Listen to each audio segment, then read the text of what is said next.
نہ ہو کہ اسلام کیا چیز ہے، اسلام کی ہی پہچان نہ رہے، تو پھر آپ سوچ لیں کہ اس کی حفاظت کیا ہو سکتی ہے۔ ہمارے ملک میں جب یہ مسئلہ کھڑا ہوتا ہے کہ ملک میں اسلام آئے تو لوگ یہ کہتے ہیں کہ کس کا اسلام آئے، دیوبندیوں کا، بریلویوں کا، شیعہ کا یا اہل حدیث کا، کسے اسلام کہتے ہیں؟ اس لیے بہتر یہ ہے کہ اسلام کو چھٹی کروائی جائے اور سوشلزم، کمیونزم یا اپنی حکومت ہو، جو عوام چاہیں وہ کام چلے۔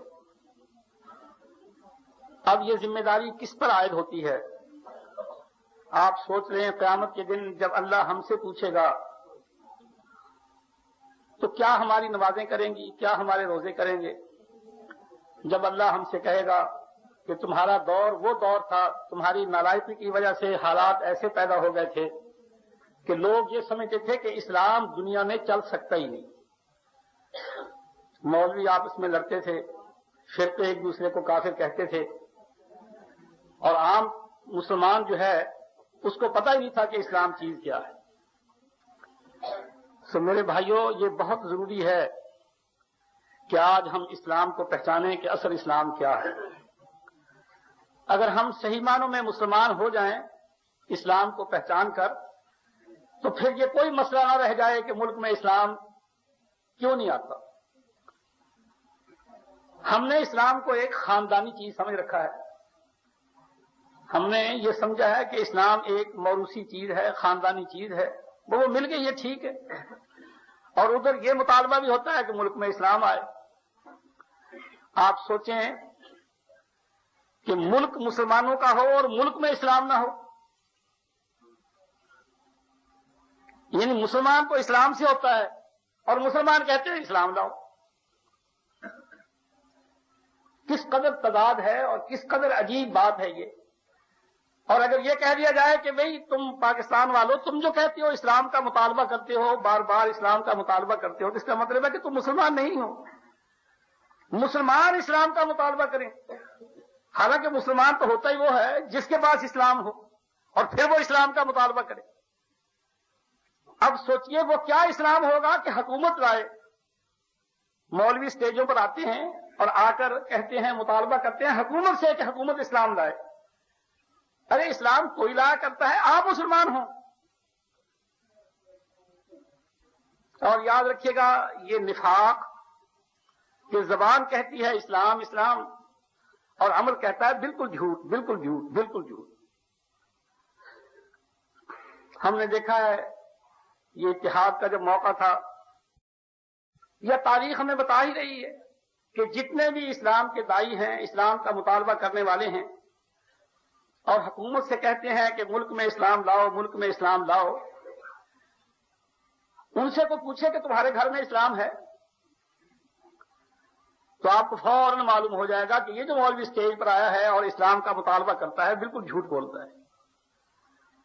ورنہ اسلام کوئی نہیں لایا کرتا، اس آدمی خود مسلمان ہوتا ہے۔ اب سوچئے مسلمان مرد ہو کافر عورت سے نکاح کر سکتا ہے؟ سوال ہی نہیں پیدا ہوتا۔ مسلمان عورت ہو کافر مرد سے نکاح نہیں کر سکتی، خاوند بھی مسلمان، بیوی بھی مسلمان، لیکن ہم حکومت سے مطالبہ کرتے ہیں کہ اسلام لاؤ، اسلام لاؤ، اسلام لاؤ۔ تو کیا حکومت کے اسلام لانے سے میری بیوی مسلمان ہو جائے گی؟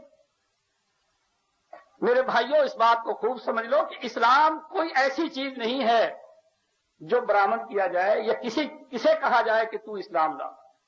صاف بات ہے کہ کہو ہم مسلمان نہیں۔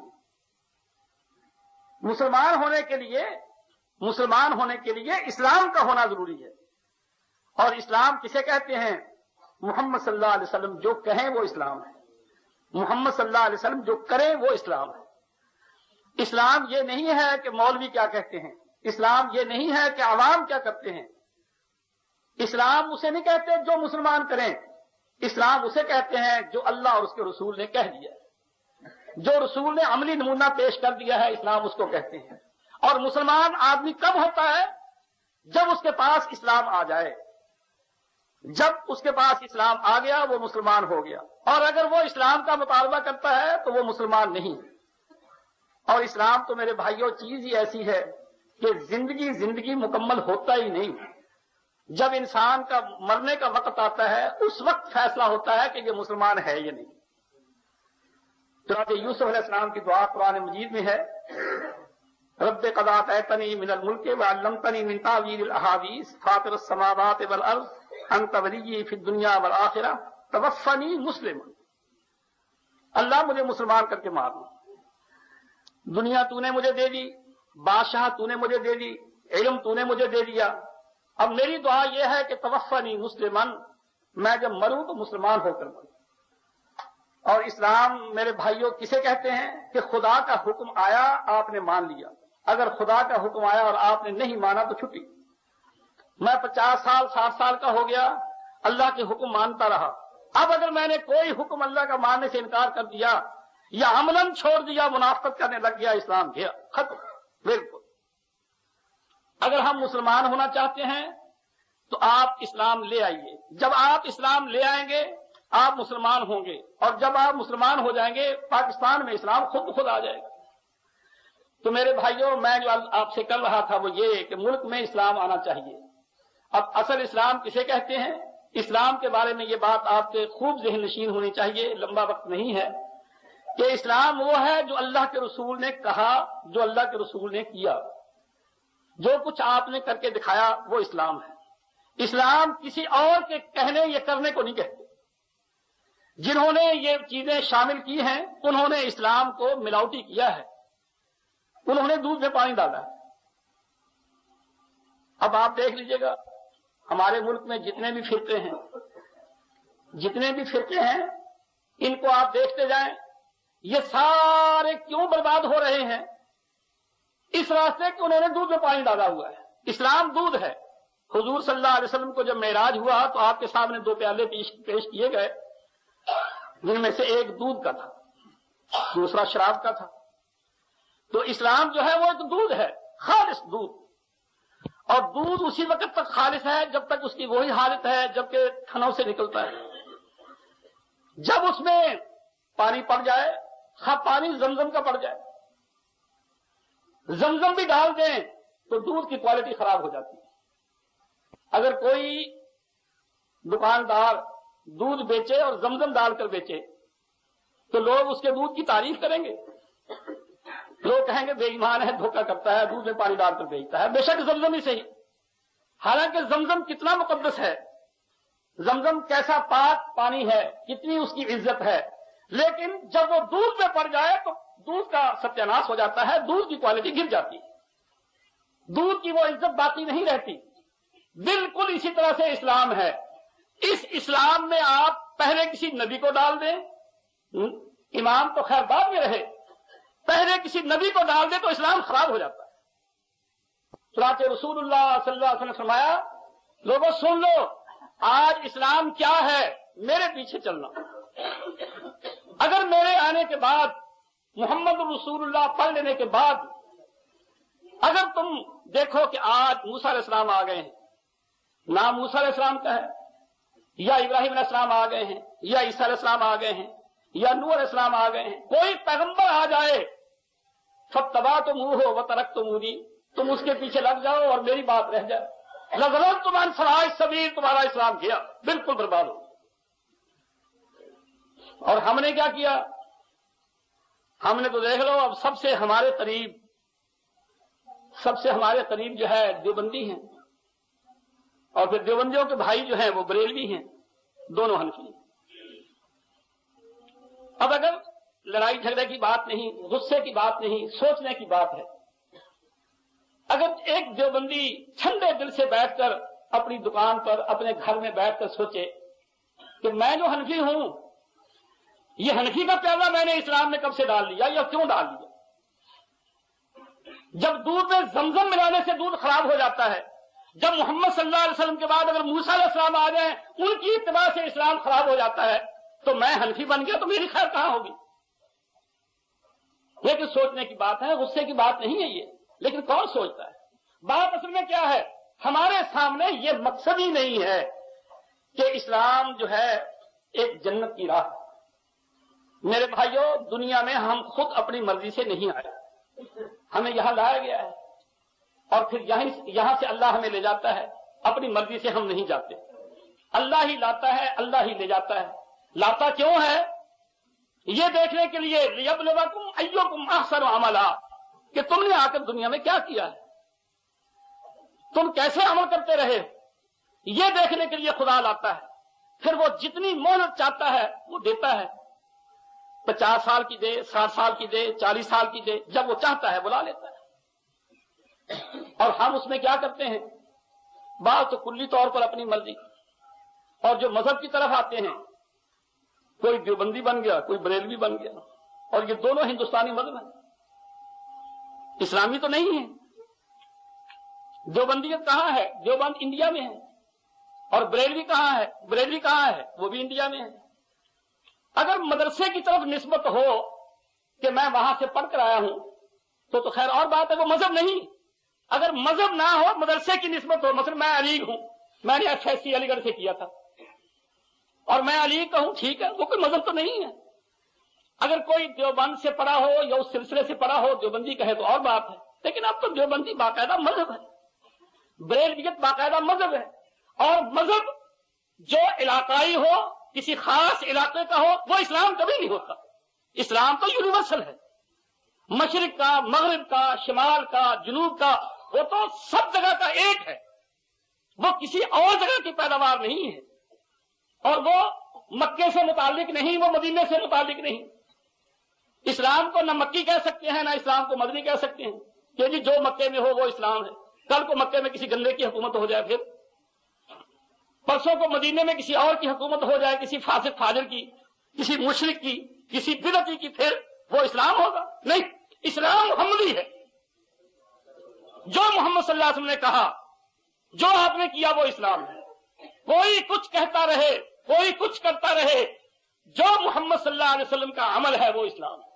اور اسی لیے رسول اللہ صلی اللہ علیہ وسلم نے فرمایا، محمد فرق بین الناس، لوگوں میں فرق ہوں اسلام کا، مجھ سے پہچانا جائے گا اسلام، کہ اسلام صحیح ہے یا غلط ہے۔ اسلام کسے کہتے ہیں اس کا پتہ مجھ سے لگے گا، میری ذات سے لگے گا۔ اس کا تعلق کسی شہر سے نہیں، اس کا تعلق کسی علاقے سے نہیں، اس کا تعلق کسی زمانے سے نہیں، اس کا تعلق میری ذات سے۔ اس لیے اللہ نے فرمایا، لقد کان لکم فی رسول اللہ اسوۃ حسنہ، لوگوں تمہارے لیے سیمپل صرف محمد صلی اللہ علیہ وسلم کی ذات ہے۔ ابراہیم علیہ السلام کو بھی قد کانت لکم اسوۃ حسنۃ فی ابراہیم والذین معہ، اللہ تعالیٰ نے ابراہیم علیہ السلام کے بارے میں بھی یہ بات کہی کہ وہ تمہارے لیے نمونہ ہے، لیکن آگے الا قول ابراہیم لابیہ، یہ بات ابراہیم علیہ السلام کی نمونہ نہیں ہے جو انہوں نے اپنے باپ سے کہی تھی۔ دیکھو، ابراہیم علیہ السلام پیغمبر ہیں، اللہ ان کی توحید، ان کی دینی غیرت کو ہمارے لیے ایک مثال کے طور پر بیان کرتا ہے، لیکن ابراہیم علیہ السلام جو اپنے مشرک باپ کے لیے دعا کرتے رہے، اللہ نے فرمایا الا قول ابراہیم لابیہ لاستغفرن لک، فرمایا یہ بات تمہارے لیے نمونہ بالکل نہیں۔ تمہارا باپ مشرک ہو، وہ مر جائے، بالکل دعا نہیں کرنا تھا، کچھ بھی کیوں نہ ہو۔ تو یہ بات جو ہے یہ محمد صلی اللہ علیہ وسلم کے ساتھ ہے کہ آپ کی ذات کلی طور پر ہمارے لیے نمونہ ہے۔ آپ کی اتباع عین اسلام ہے، بلکہ اسلام کی ہر زمانے میں تعریف یہ ہوتی ہے، اپنے زمانے کا جو نبی ہو اس کے پیچھے چلنا، یہ اسلام ہے۔ میرے بھائیوں، آج اسلام کی تعریف کیا ہے؟ حنفی بننا نہیں، کوئی ایڈیشن اسلام کا حنفی نہیں ہے۔ پڑھے لکھے لوگ ہیں، اس کو خوب سمجھتے ہیں۔ نوح علیہ السلام کے زمانے میں اسلام کا ایڈیشن کیا تھا؟ نوح علیہ السلام کا اسلام، ان کی شریعت، یہ اسلام کا ایڈیشن تھا۔ ابراہیم علیہ السلام کے زمانے میں اسلام کا ایڈیشن کیا تھا؟ ان کی شریعت، اس وقت اسلام ابراہیم علیہ السلام کی پیروی کا نام تھا، پھر موسیٰ علیہ السلام کی پیروی کا نام اسلام تھا، پھر عیسیٰ علیہ السلام کی پیروی کا نام اسلام تھا۔ آج نہ ابراہیم علیہ السلام کی پیروی کا نام اسلام ہے، نہ موسیٰ علیہ السلام کی پیروی کا نام اسلام ہے، نہ کسی اور پیغمبر کی پیروی کا نام اسلام ہے، نہ کسی امام کی پیروی کا نام اسلام ہے۔ آج اسلام محمد صلی اللہ علیہ وسلم کی پیروی کا نام ہے۔ اس لیے میرے بھائیوں، اگر آپ کو فکر ہے، آخرت کا خیال ہے تو آج سے ہی بالکل توبہ کر دیں کہ میں بالکل حنفی نہیں. دیکھیے مسائل کا اختلاف بڑی معمولی سی چیز ہے، اممیٹیریل، کوئی اہمیت نہیں ہے اس کی. مسائل صحابہ میں بھی اختلافی ہو جاتے تھے، وہ سمجھنے سمجھانے سے تعلق رکھتے ہیں، لیکن مذہب کا بدل جانا یہ گمراہی ہے. دیکھ لو صحابہ آپس میں لڑے بھی، حضرت معاویہ کی اور حضرت علی کی جنگ ہوئی، حضرت عائشہ کی اور حضرت علی کی جنگ ہوئی، لیکن ان کا صاف یہ تھا کہ دعوتنا واحدۃ و دیننا واحد، ہمارا دین ایک ہے، ہماری دعوت ایک. لیکن آج مسلمانوں کا حال دیکھ لو، یہ ہماری مسجد ہے، یہ دیوبندیوں کی مسجد ہے، یہ بریلویوں کی مسجد ہے، انہوں نے جو ہمیں نکال دیا مسجد سے. لڑائی ہو رہی ہے، مار رہے ہیں، مر رہے ہیں. اس کا مطلب یہ ہے کہ ہمارا دین ایک نہیں، ہماری دعوت ایک نہیں، اور پھر اسلام تو دو کبھی بھی نہیں ہوتا. دیکھیے اسلام کو قرآن دوسرے لفظوں میں کس چیز سے تعبیر کرتا ہے؟ صراط مستقیم سے. اہدنا الصراط المستقیم، یا اللہ ہمیں صراط مستقیم دکھا بھی اور اس پر چلا بھی اور اس پر آخر تک پکا بھی رکھ. یہ اہدنا کے 3 معنی، کیونکہ ہدایت 3 مرحلوں میں مکمل ہوتی ہے. تو صراط مستقیم کیا ہے کہ یہ کسی کو شبہ ہو سکتا ہے کہ صراط مستقیم اسلام؟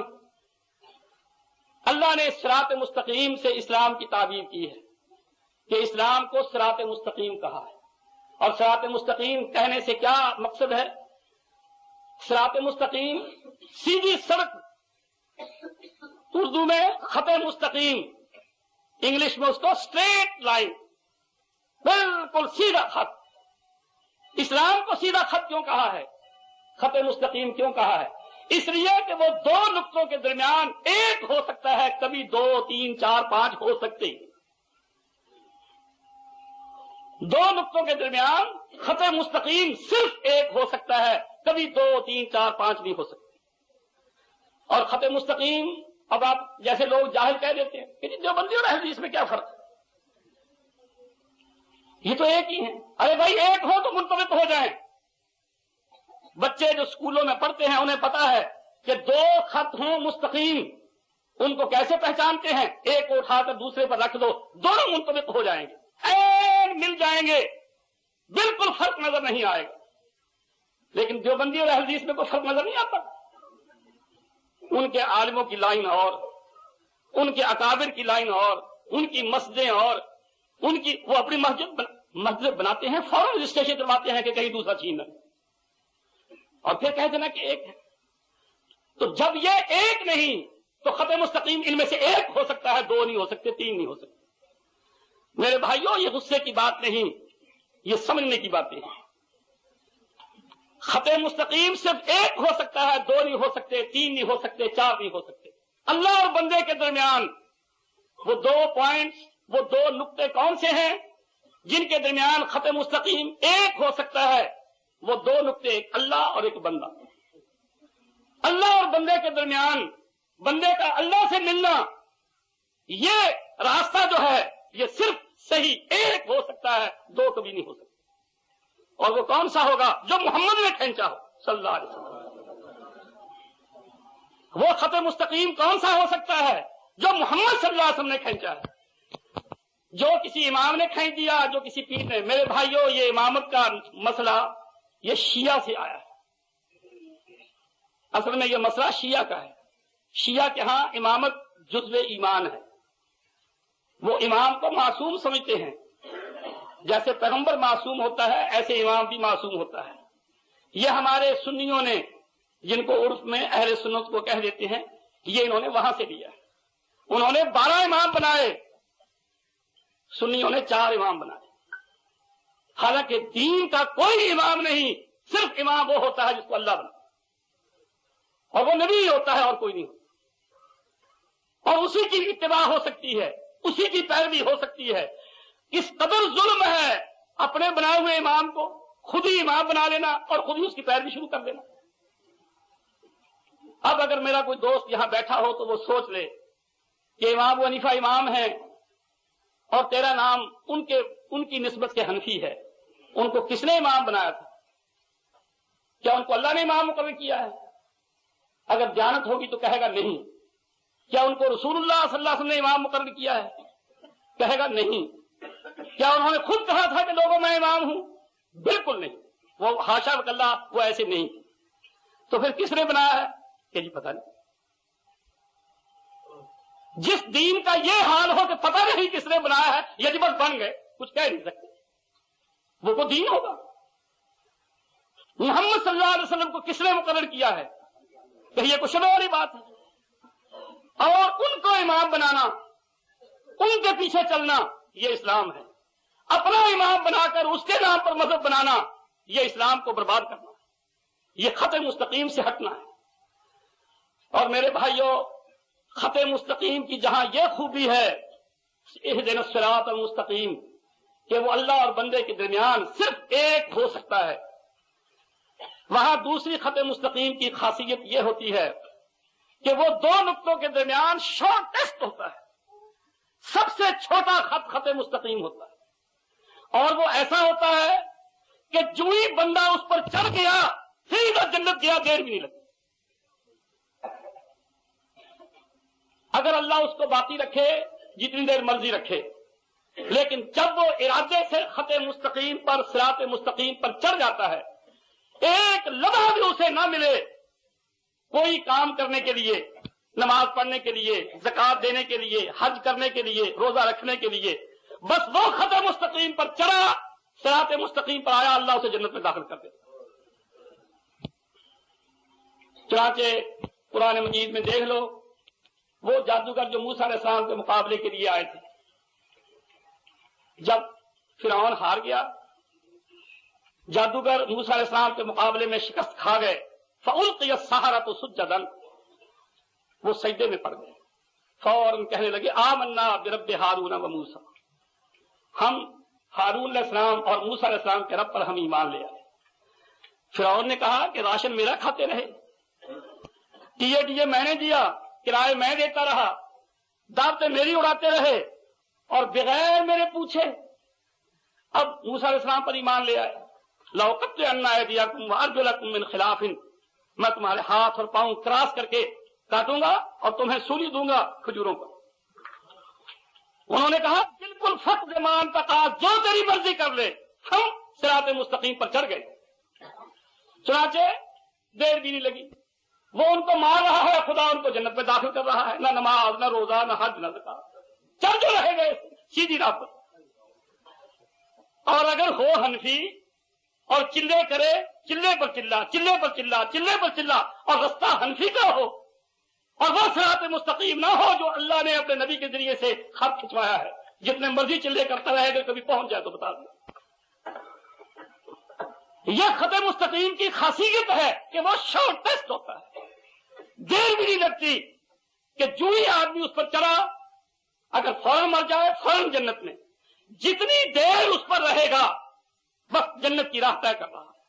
اور اسود رائی کا واقعہ حدیثوں میں آتا ہے کہ رسول اللہ صلی اللہ علیہ وسلم جب خیبر فتح کرنے کے لیے گئے تو ایک کالا کلوٹا حبشی یہودیوں کی بکریاں چرایا کرتا تھا. جب یہودی تیاری کرنے لگے تو وہ پوچھنے لگا کہ بھئی یہ تیاری کیسی ہو رہی ہے؟ انہوں نے کہا کہ ہم نے سنا ہے کہ ہم پر محمد صلی اللہ علیہ وسلم چڑھائی کرنے والے ہیں، ہم اس کے مقابلے کے لیے اپنی دفاعی تیاری کر رہے ہیں. تو وہ کیا کہتے ہیں، کون ہے وہ؟ یہودیوں نے اپنے رنگ میں تعارف کروایا. جب اللہ کے رسول خیبر پہنچ گئے، وہ بکریاں چراتا ادھر نکل آیا اور آ کر اللہ کے رسول سے ملا اور کہنے لگا کہ آپ کیا دعوت دیتے ہیں؟ آپ نے اسلام کی دعوت پیش کی کہ اللہ ایک ہے، عبادت کے لائق وہی ہے، اور میں اس کا رسول ہوں.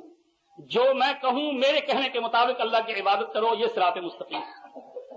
سمجھایا تو وہ کہنے لگا کہ میں حبشی ہوں، کالا ہوں، بد شکل ہوں، مجھ سے بدبو آتی ہے، پیسہ میرے پاس کوئی نہیں، اگر میں مسلمان ہو جاؤں تو میں جنت میں چلا جاؤں گا.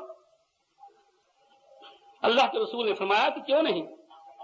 تو وہ کہنے لگا کہ میں ان بکریوں کا کیا کروں؟ رسول اللہ صلی اللہ علیہ وسلم نے فرمایا کہ یہ بکریاں جو ہیں ان کو پیچھے لے جا اور ادھر کو ہانک دے، وہ اپنے گھروں میں چلی جائیں گے. وہ بکریاں چھوڑ کر آ گیا اور کلمہ پڑھ کر مسلمان ہو گیا. آپ کے ساتھ شامل ہو گیا، پہلے ریلے میں شہید ہو گیا، نہ نماز نہ روزہ کوئی نیکی کا کام نہیں کر سکا۔ رسول اللہ صلی اللہ علیہ وسلم نے فرمایا کہ میں نے جنت کی حوریں اس کے سرانے بیٹھی دیکھی، کوئی چلا نہیں کیا، کوئی کچھ نہیں کیا، کیوں؟ صراط مستقیم پر چڑھ گیا۔ اور صراط مستقیم کیا ہے؟ صراط مستقیم یہ ہے کہ الہ صرف اللہ ہے اور رسول صرف محمد ہے، کوئی امام نہیں ہے۔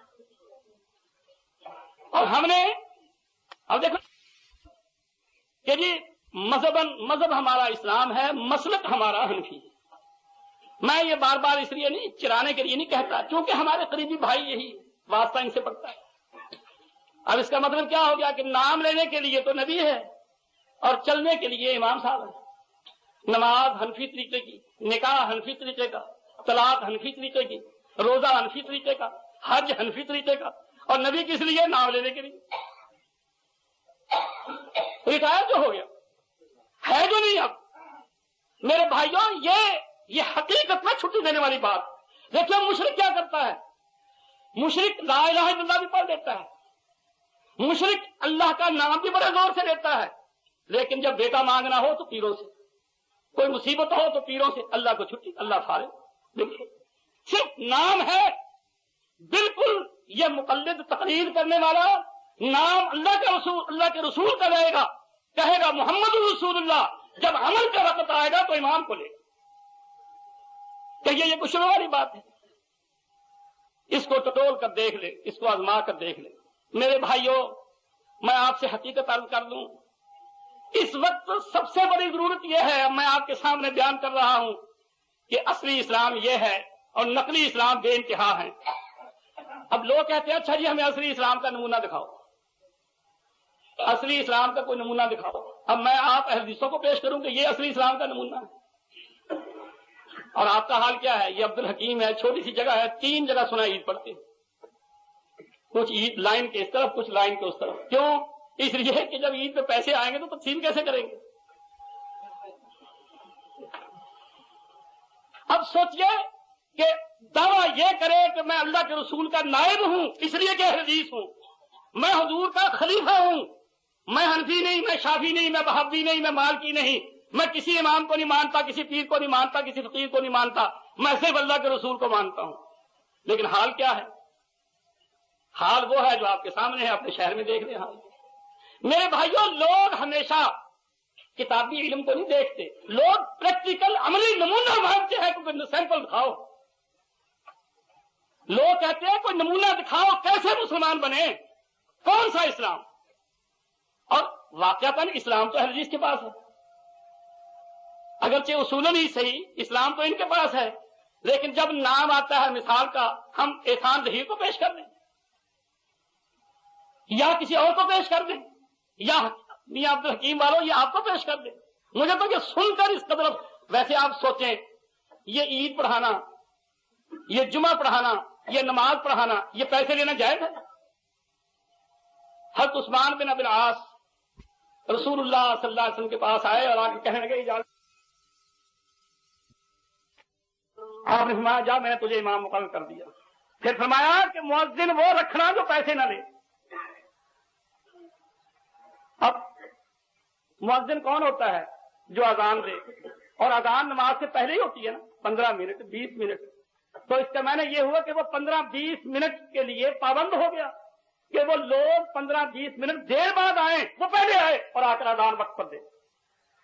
اس کو کچھ نہ کچھ ٹائم خرچ کرنا پڑتا ہے، امام کو کیا خرچ کرنا پڑتا ہے؟ میں نے نماز وہاں نہ پڑھی، میں نے یہاں پڑھ لی، کیا فرق پڑ گیا؟ میں گھر سے نماز پڑھنے کے لیے آ گیا، میں پیچھے کھڑا ہو گیا یا میں مصلی پر کھڑا ہو گیا، میں نے کون سا ایکسٹرا فالتو ٹائم خرچ کیا ہے کہ میں لوگوں سے کہوں مجھے 600 روپیہ دو؟ جب مؤذن جو کہ 15-20 منٹ ہر اذان کے لیے پہلے خرچ کرتا ہے، اس کو پہلے آنا پڑتا ہے، رسول اللہ صلی اللہ علیہ وسلم فرماتے ہیں کہ مؤذن وہ رکھنا جو پیسے نہ لے۔ اور ہم نماز پڑھانے کے اور جمعہ پڑھانے کے، جب میں جمعہ وہاں بیٹھ کر پڑھ سکتا ہوں، اگر میں یہاں پڑھا دوں تو میں نے کون سی ایسی چیز خرچ کر دی زائد جس کا مطالبہ میں لوگوں سے کروں، لوگوں مجھے پیسے دو؟ اور پھر سوچئے کہ اگر اہل حدیث کا یہ کردار ہو، دیکھیے میرے بھائیوں،